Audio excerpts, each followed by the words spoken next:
Z11 Turbo. Ganda, super ganda yung black niya. Sobrang detailed.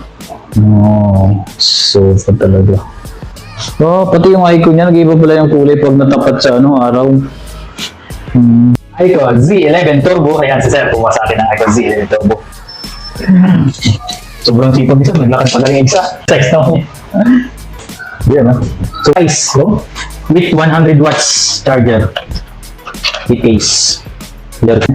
Hindi siya black na black. Parang may pagka-silver, no? Gray. Gray ko yung kumbaga yung...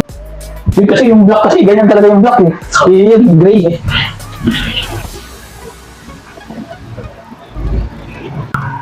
Z11 Turbo. Ganda, super ganda yung black niya. Sobrang detailed. Oh, super talaga. Oh, pati yung icon niya, nag-iba pala yung kulay pag natapat sa araw.